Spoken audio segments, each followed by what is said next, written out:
What's up, Sales Hacker community? Welcome to another Sales Hacker webinar. Today, we've got a really cool topic, one that I've been super interested in lately. And when I was down at Dreamforce, a lot of people were talking about this new channel.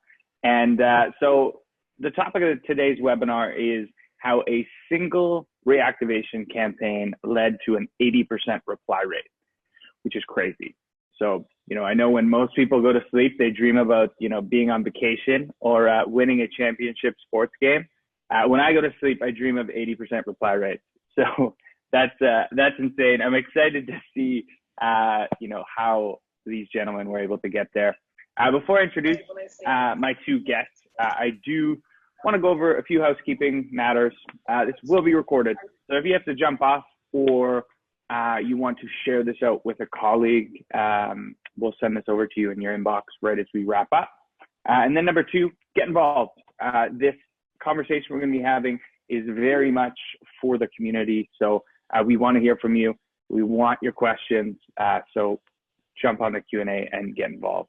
We actually, you may have noticed, we actually sent out a little text message reminder out to the community for those of you who registered for this webinar, actually using the technology of the sponsoring company, which is Hustle. And so we already have some great questions from you guys, which is really cool. And we'll get to those as we go through the presentation. All right, let's introduce my two guests. I'm joined by Pedro and Jonathan. What's up, guys? Thanks for spending some time with us today. Hello. Thanks a lot, Scott. Super excited to be here. You may notice Pedro's the dark ghost in the back. He's on the road, as a lot of directors of sales can appreciate. He's hustling and grinding. So we've just got him on the phone today, but we're lucky to have him. And very excited to be here. I don't want to scare anybody away right now. I'm on the road, but very, very, very excited. Exciting topic. Awesome. Excited to have you both. And as always, I do like to add just a little bit more color to the careers of our guests that we have on here, just so people know, where you're pulling your insights from. So Jonathan, I'll start with you. Jonathan is the Director of Growth at Hustle, which is the leading one-to-one text messaging platform. He has 10 plus years in marketing and marketing technology. And you've worked at companies like Walmart, Intel, Particle, and eBay. So just some tiny companies, hey, Jonathan? Yeah, that's right. I've got a decent mix. Really? Literally against the wall. Yeah, that's awesome. Those are some behemoth companies for sure. And then you have the startup mix in there as well, which is cool.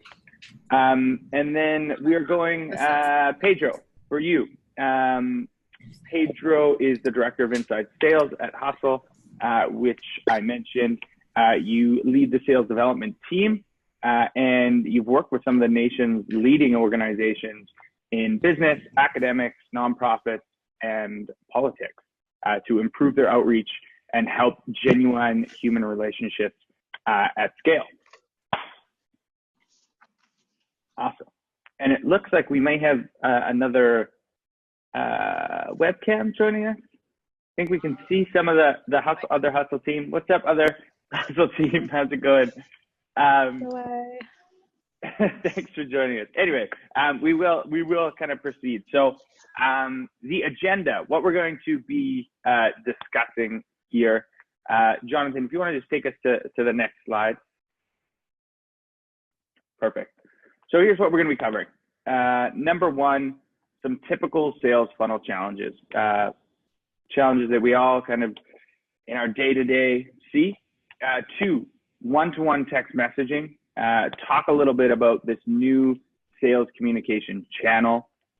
Three, actually talk about the title of this webinar, the actual lead reactivation campaign that got an 80% reply rate. Number four, organizing inside sales teams to actually utilize one-to-one text messaging. And then finally, we'll do a summary of some of the takeaways and a little Q&A as well. So without further ado, I have done enough talking already. I will kick it off to Jonathan to start us off. All right. How's everyone doing today? Yeah, so I'm going to start by chatting through some challenges that we see in the sales funnel. And being a tool that's used by both sales and marketing, we are talking to a lot of different sales leaders. So we're hearing some similar challenges. Connection rates are falling. So your standard communication channels like email and phone, and to some extent even social media, are increasingly being filtered by your buyers. So people are harder to connect with. In addition, your buyers are undergoing channel fatigue. So I saw a statistic that something like 20 to 30 advertising placements were put in front of a user every day. So we're starting to become blind to all of the different messages that are put in front of us. Yeah. And there's also, because of this, we're sort of shifting the way that we think and going towards channels that work, like webinars and events. And those specific types of promotional activities have this sort of feast famine cadence of leads, meaning I'd run an event and I'd get 1,000 leads, and I try and push them quickly through a sales funnel. And then in between events, there's less leads coming in. And then once folks are in the funnel, because they're really so engaged with all these different channels and kind of an information overload point, it's very likely that they drop off. So these are all challenges that can lead to decreases in conversion from a lead to an opportunity or from an opportunity to close. Absolutely. And I've seen these 4 challenges definitely increasingly come up, right? Especially, I like this that you brought up, kind of this feast famine cadence of leads. Especially, I think we see this, for example, Dreamforce, we just had Dreamforce, and you'll get, oh my goodness, we got 1,500 people that came by our booth. This is amazing. But let's say you have a team of maybe 8 BDRs, and they're completely inundated with these leads, and they hammer them for a few days, and then they're naturally just going to prioritize them in a specific way, and not all of them will get the amount of love that they deserve that they would had those been kind of like spaced out, which is interesting. And I think we're just going to continue to see all of these challenges get crazier. I know I just read a stat of talking about connection rates that we're now down to, it's like 0.03 of connection rates on cold calls. So you have to make like 1,600 calls to book 5 meetings. So it is crazy, this channel fatigue, these connection rates going lower and lower. So I can commiserate with all these challenges being in sales and being a sales leader myself. That's good that you're hearing the same things. And I think what we're seeing is that there's basically a common cause behind pretty much all of these. And really what that is that the way people communicate and form relationships have changed. And it's kind of interesting. There's sort of 2 almost opposing trends that make it really challenging for any sort of sales or marketing leader.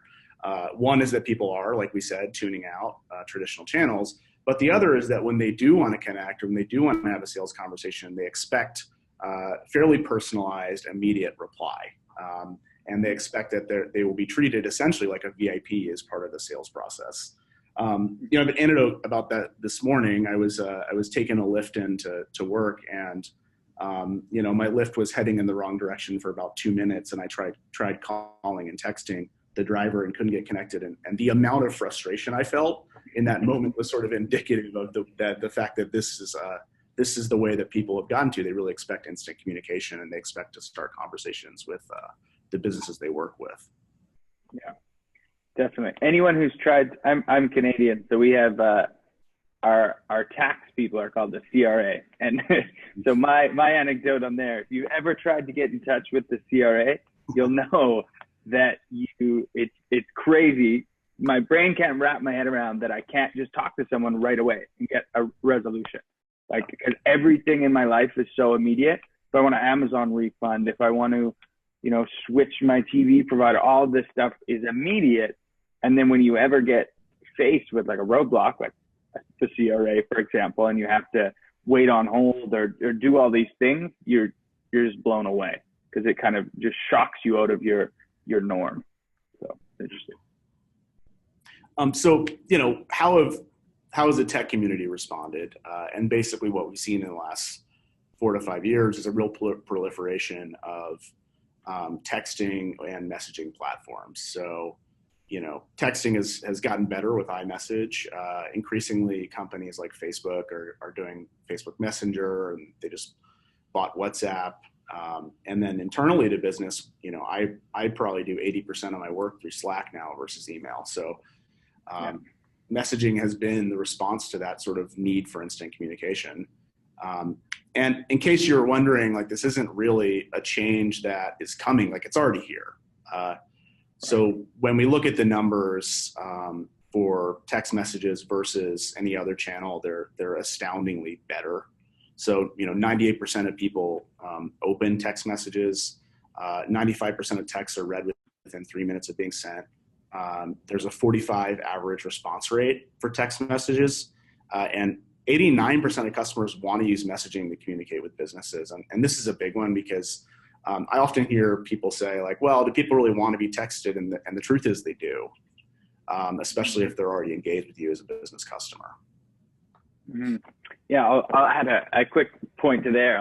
I'll be fully transparent. When we were talking about initially doing kind of a hustle reminder, a text reminder for this webinar, I gave like a little bit of pushback, and I was like, I don't know, is that the proper way to do this? Because this is new in a B2B context, and it was cool to see, like I was telling you guys right before this, like the amazing response. Everyone's like, thank you so much. Like, I appreciate the reminder. Here's some questions. Here's some things I want you guys to focus on. And it was pretty cool to see that response. And I know at Sales Hacker, we've used texting and hustle for different events that we've held, and seen overwhelmingly positive responses just to back up some of these facts. And quick question here, Jonathan. So on the 45% average response rate for text message, just a clarification on that fact, is that overall text message, or is that like a cold text message to a new person? Yeah, so this is metrics pulled from our platform. So this would be an average of basically everything. It's very rarely that we see people like just cold text someone they don't have any sort of pre-existing relationship with, outside of the political sphere. And I would actually imagine that the political numbers are pulling this down a little bit because, we do have people who are politicians on our platform who are, messaging voters blind, and they're much less likely to reply than someone you might have a business relationship with. Makes sense. Cool. Thanks. So really quickly on this slide, I just wanted to differentiate between what we call one-to-one texting and some of the other text tools or texting platforms that might be out there. A lot of tools are designed around blast texting. And if you've ever, gotten an automated text from, a service you use or anything like that's a blast text. It's written and it comes out either from a bot or from a computer. We're really passionate about, and those big numbers you were seeing up above, one-to-one texting, which is your organization having a conversation with your customers on a personal level. So these conversations are ongoing, they happen over time, and they create really strong relationships between your company and your customer base, and build brand loyalty and affinity. So this can be used throughout the life cycle. Before someone is a customer, texting is a great way, to activate someone. If you're running events, you can invite them to events. You can remind them to come to webinars. You can start a dialogue between an SDR and a person who they're prospecting to. If once they're engaged, and once they're in conversion stage, it's really more about getting them to attend meetings. So we've got a study from University of Kansas that a text plus a call resulted in a 60% lift in call pickup rate. So, Scott, you mentioned that 0.03% pickup rate earlier. Imagine being able to triple that, and you can do that by sending them a quick text and letting them know that you're going to call them to have a conversation.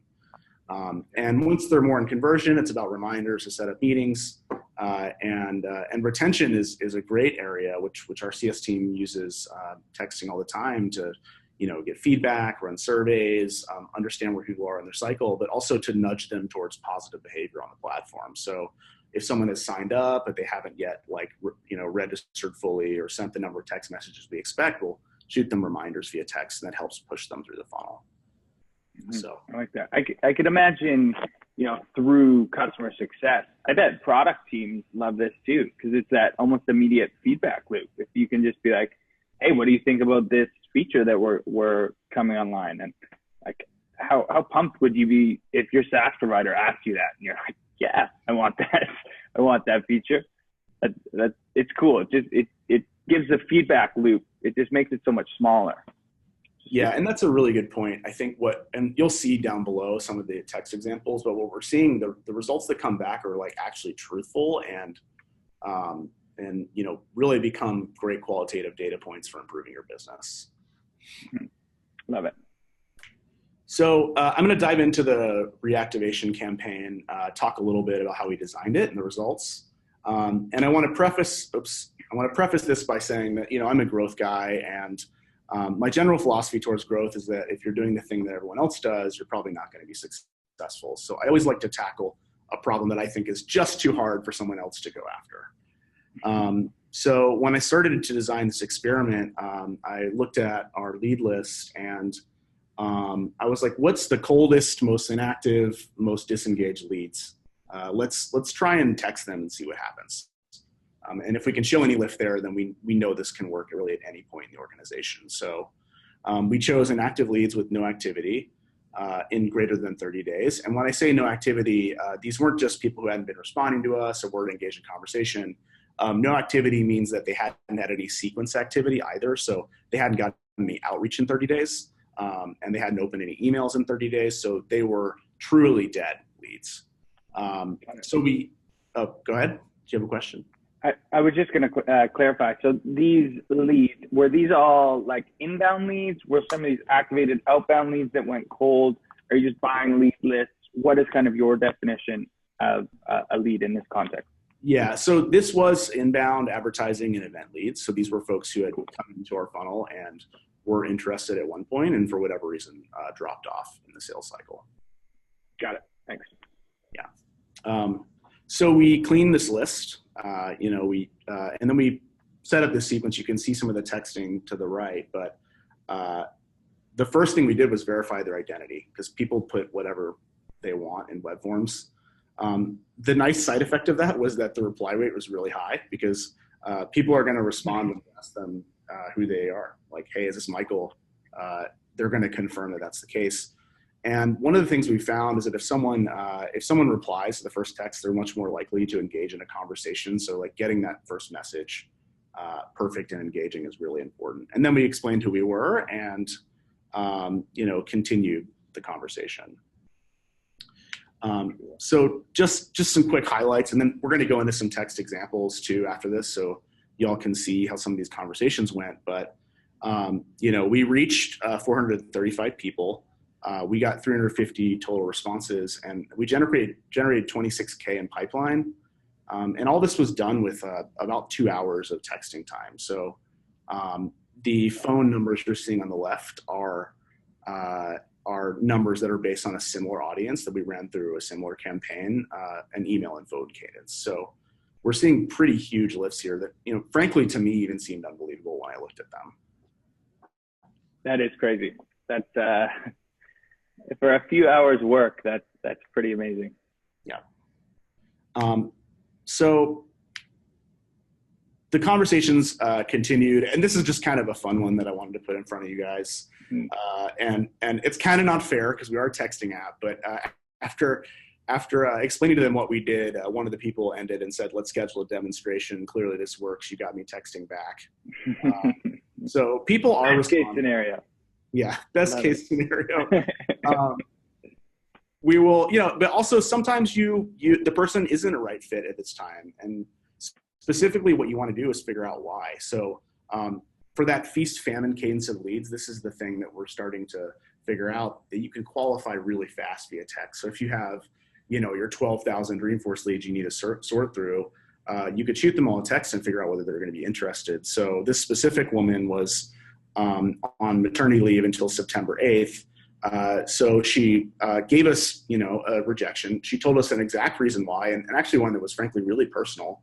And she gave us a date for when we can re-engage her as a specific prospect.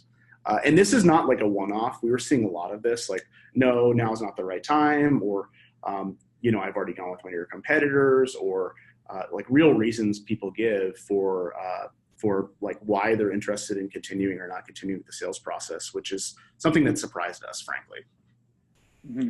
That's huge too. Anyone in that, individual contributor role as a sales professional knows that it's just as important to qualify out, right? So that you don't have to spend another 8 touches on them, which is going to chew up, X amount of time in your month, and then it's going to take you away from your high priority activities that are actually going to help you close business. That's cool. So once we closed this pilot, and this was back in July, we started to think about how to use Hustle pretty much everywhere in our funnel.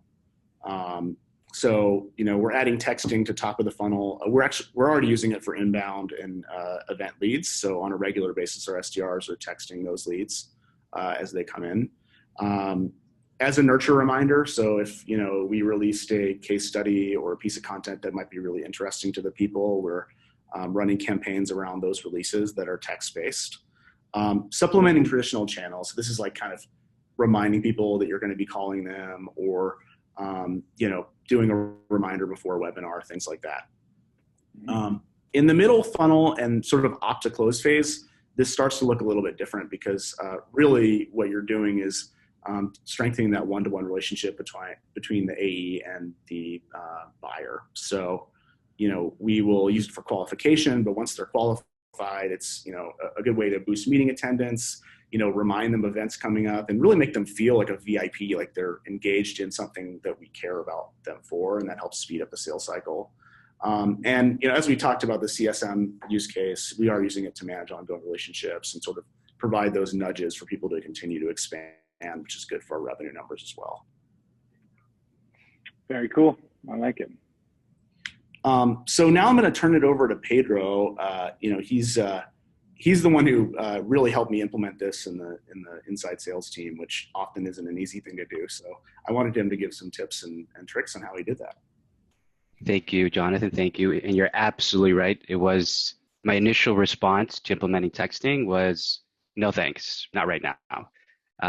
We had a new VP of sales joining. We just switched all the literally every stage in Salesforce swapped over. And in my head, I was like, the last thing we need is another tool. So, but very excited to share what worked for us. If you want to go to the next slide. So, as I said, my initial response to using Hustle, I knew a lot of campaigns were already using it for top of the funnel and for events. But if you think about the inside sales world, we're already there's just so many sales enablement tools out there already. For example, like outreach. And the last thing I wanted to do was to throw another tool in front of the SDRs and have them like bouncing around and having things not sync back and not be able to track the sequences and the touch points and et cetera. So we really, really needed to structure things out. And I shared that feedback with Jonathan and the product team. So things that helped us and made things run a little bit smoother, have customizable scripts, right? Have that done for your team. So that's something less they don't even have to think about. 2, set up goals and tracking and analytics. As you know, like the inside sales world is a data-driven world, especially from like a management perspective. And it can be extremely difficult to track and see what's happening to leads when things aren't implementing back into Salesforce. Most inside sales teams and most SDRs now are already using texting for inbounds. Most of them are already doing it, which in my mind, I was like, okay, cool. It'd be actually great if we can have this track back. So that's one of the things I shared with Jonathan and the product team. I'm like, hey, if we're going to use this, we need this to sync in with Salesforce. Mm-hmm. Awesome. And Jonathan, just quick question there. I'm going to defer to one of the audience questions that we actually got before this. Jonathan, I'd love to get your take on this as well.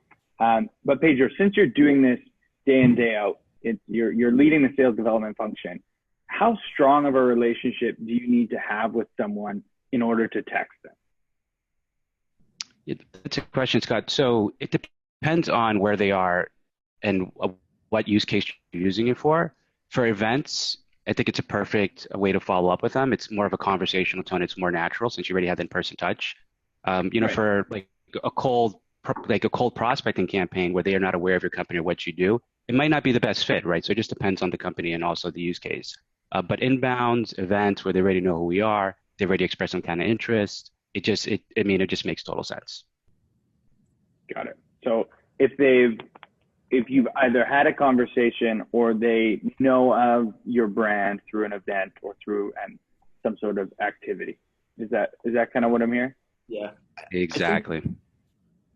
I think the way that we usually define this is that if you have some kind of a pre-existing relationship with the person, then we give you the thumbs up. You can go text them. And that relationship can be anything from filling out a form on a website to registering to an event to, going through a sales call or an activity in Salesforce. And I think under any of those, like the person has established that relationship.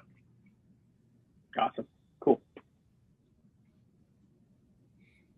Okay. So touching a little bit upon I was talking about as far as having the Salesforce sync. So when we first tried this, the sync wasn't great, just to be transparent.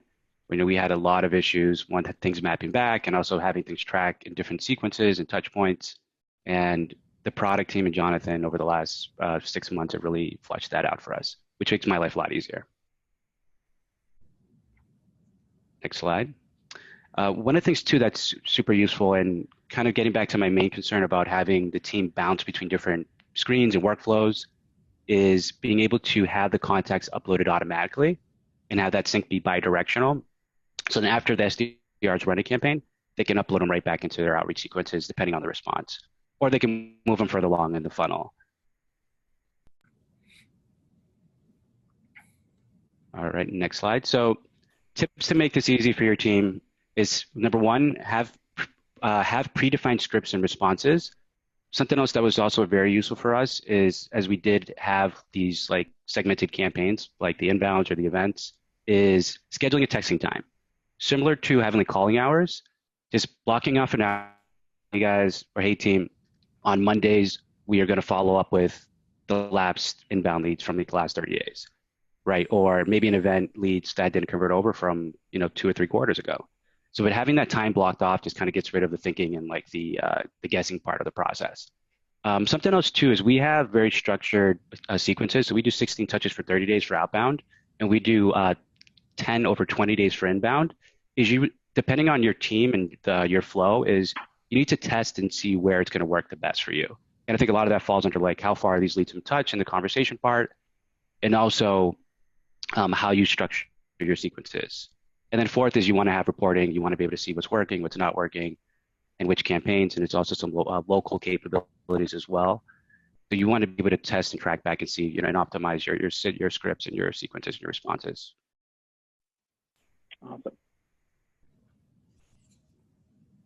Sweet. Gentlemen, thank you for all that insight. That was super awesome. And we do have some great questions coming through from the audience. And this one, let's start with this one. So this one's cool. This one's all around messaging, around, how does messaging in a text differ from like an email? And then building on that, is the call to action different than you would in an email? And I'll defer to Jonathan. You want to take a stab at this one? Yeah, sure. So typically when you're writing an email, the goal is to either get someone to do some kind of an action online, like go purchase directly, or fill out a form or download a piece of content, or to get them to schedule a meeting with the person. And so the context you would provide in that message is generally big. It's a few paragraphs. I think we recommend that you keep texts below, like kind of at Twitter length, around 140 characters. So the types of conversations, the types of call to actions that you can do in a text are a little bit more direct, a little bit more limited. And I think quick asking for feedback, doing surveys, inviting people to events, making sure they attend phone calls are great topics for text. But at some point, to be perfectly honest, it's better just to pick up the phone. So if it's something that's going to be a more in-depth conversation, something around implementation, questions that sort of veer more towards asking really defined details about the platform, I think it's much better to have a conversation. Yeah, makes sense. And then is the tone different at all? Are you like, I think you mentioned earlier, keep it like more conversational. Is it more of a casual conversation than Yeah, I think the key thing with text is that people have started to get really frustrated with like bots texting them, and the problem with the bot is that it just isn't clear that it's a human being. So when we talk about tone, it's sound human, be who you are as a person.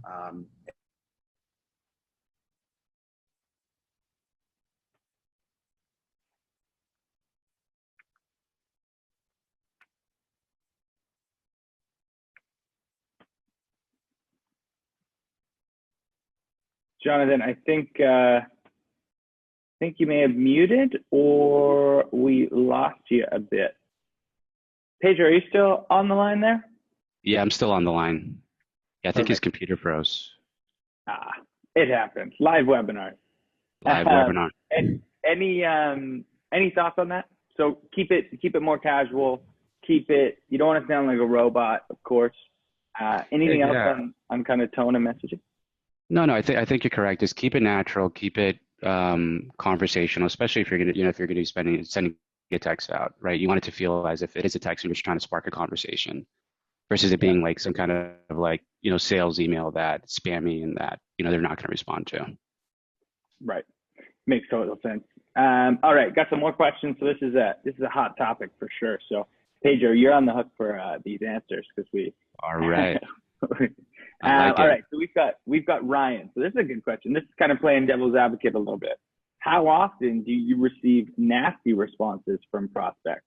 I.e., why are you texting me? How did you get my number? We don't see it that often, to be honest with you. Certain campaigns, there was one political campaign in Georgia that I participated in for, I think it was Stacey Abrams, I'm sorry. There was one campaign where we were running a political follow-up from an event, and in that world, it can be very, it's an emotional thing, right? When we're dealing with prospects who've expressed interest, they seem to be totally fine because they already know who we are. They reached out. I mean, so yeah. Yeah, I think it makes sense. It's really no different than, anytime you reach out to someone. Like you can get a bad response on the phone, you can get a bad response via email. It's all about kind of the context behind why you're reaching out, right? Exactly. And also the messaging too, right? The messaging is important. Yeah, love it. Another question. So interested to hear about subject lines that grab attention, that specifically prompt responses. Anyone come to mind? As far as subject lines, Jonathan, you there? You just hop back on. I got back on. Perfect. Live webinars. These things happen. Glad we got you back.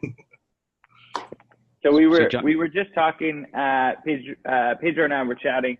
One of the questions that came through was interested in hearing about more subject lines that grab attention and prompt responses. Yeah, I mean, I think it's kind of hard to generalize around this because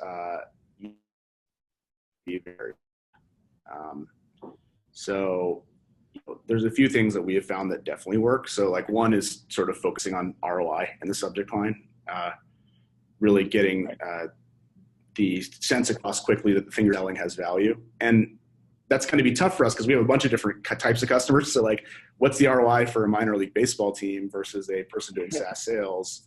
When I'm a minor league baseball team, they're putting an emoji of their mascot and they're talking about how cool it's going to be to beat the Buffalo Bills kind of thing. So really it's more about engaging on an emotional level with the person so that they know that you're a human. And if it's B2B SaaS, like the subject lines look a lot like email subject lines, except you make them sound like they're coming from you. Makes sense. Anything to add there, Pedro? We're on the same page. Yeah, we're definitely on the same page with that. Sweet. Awesome. We have another question here from Paul S. Paul, thank you so much for your question. His is around, so could an SDR become overwhelmed by fast incoming text responses? And how do you deal with that? What are the best practices? Pedro, you want to take a stab at that one? I guess it's a good problem to have if you have to. It is a good problem. And one of the things that I found useful, especially for our team, is to have using this specifically on those targeted campaigns and blocking off those hours. Right. Because to your point, yeah, like if you send out 1,000 texts an hour, then you go back and make cold calls, and you go back and you do your personalized emails or whatever, you don't want to have to like stop what you're doing and go back to a tool and have to like respond to like 20 text messages, right? So those schedules be super important. Secondly, the functionality in the tool does mean that it's real time, and if you don't respond on 2-3 hours, so there's a little bit of leeway there. I think the thing that's for I think you're breaking up a little bit there, Pedro. Can you hear me now? Yes. What did you miss? What did you hear? About like the last probably 2 sentences it went dark. Okay. No, the main point is just have schedule time to run these targeted campaigns. I think that's number one. Number two is there is real-time reporting and it's also a mobile application. So you don't have to respond at that second. Obviously, if you do, I mean, the results are going to be better. Mm-hmm. But I think having that time blocked off is what's been useful for me. Got it. Makes sense. So do you have then? Sorry, go ahead. I would say to add to that we do have like response scripts that can be predefined. So this looks a lot like, say, a Zendesk flow. So, you know, when we said that one of our SDRs spent 2 hours and got 395 responses, he actually did respond to all those people within that 2-hour time frame. So there is a productivity boost that comes along with those that, you know, unless you're texting tens of thousands of people, I wouldn't actually be that concerned about getting too many replies as long as you've got someone dedicated for the time when you're sending the text. Most of the replies come back within like 30 minutes, you know, and you probably saw this when you were in the webinar yesterday.